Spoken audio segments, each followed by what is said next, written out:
అపర్ణ ఘాట్ ని ఆనుకొని ఉన్న మార్కెట్ లో ఉంటుంది మోతీలాల్ వోరా స్వీట్స్ దుకాణం. అక్కడి నుంచి ఘాట్ మొత్తం కనిపిస్తుంటుంది. ఆ మెట్ల మీద కూర్చొని వచ్చిపోయే ఆడవాళ్ళని చూడడం ఖర్చు లేని వినోదం. గంటకో టీ చెప్తే చాలు, ముప్పావలా ఉంటే సరిపోతుంది.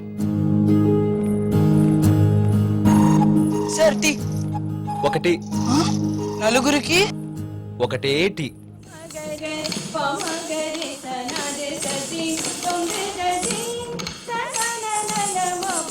ఆ రోజు వసుమతి డాన్స్ క్లాస్ కి రాలేదు.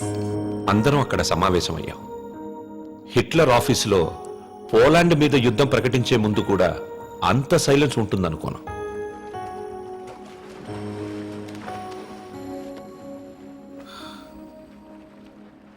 మా అమ్మమ్మ వాళ్ళ చిన్నమామయ్య చనిపోయాడు.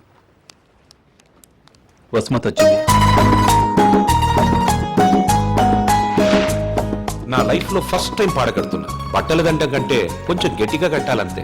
ఎందుకంటే బట్టల కంటే అవి వేసుకునే మనిషి కొంచెం బరువు ఎక్కువ ఉంటాడు కదా.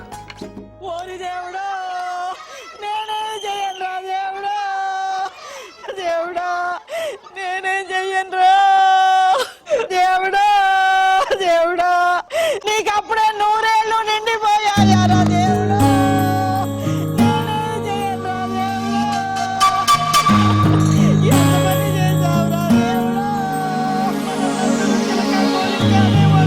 చిలకొండిపోయింది, కోరిక ఎగిరిపోయిందిరా దేవుడా.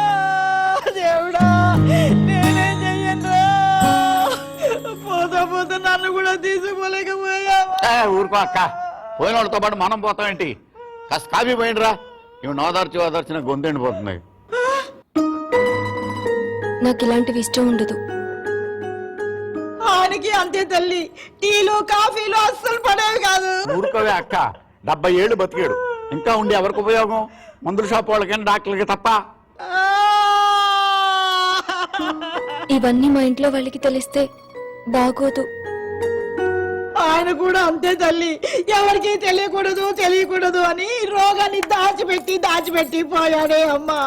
రాత్రి కూడా కంది పచ్చడి చేయమని నూనె వేసుకుని ఇంత పచ్చడి తిన్నాడే మహారాజు. అంత తినే అరక్కపోయాడు.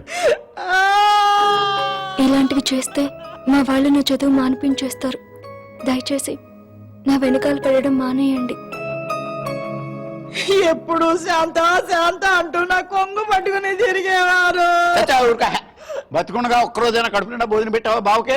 చికెన్ తింటానంటే వేడి చేస్తుంది అనేదానివి, మటన్ అంటే అరగదనేదానివి, చేపలంటే ముళ్ళుంటాయనేదానివి. పత్తళ్ళు తిని అల్సర్ వచ్చిపోయాడు. కనీసం 10వ రోజునైనా 10 మందికి గట్టిగా భోజనాలట్టు బావ ఆత్మ శాంతిస్తుంది. అలాగే ఎదవక్క చర్య ఎక్కువైపోయింది. ఈ ఆడవాళ్ళతో కూర్చుంటే ఏ పని తగినవాడు. మనం అనుకున్నది మనం చేసేయాలంతే. మరి కాఫీ ఎక్కడ ఉందిరా?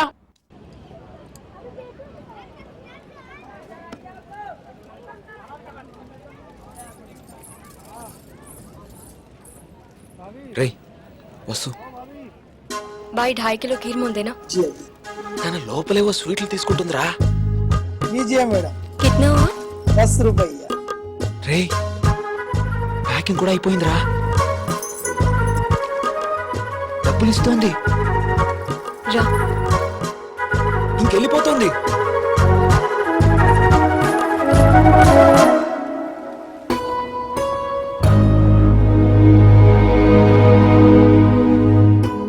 నేను బాధపెట్టినందుకు క్షమించను. ఎప్పుడు మీ వెంట తిరిగాను, మీ డాన్స్ క్లాస్ దగ్గరికి రాను. చదువు ఆపక్కర్లేదు. బాగా చదవండి, పరీక్షలు బాగా రాయండి. పాస్ అయ్యకి వచ్చి నేను పెళ్లి చేసుకుంటాను.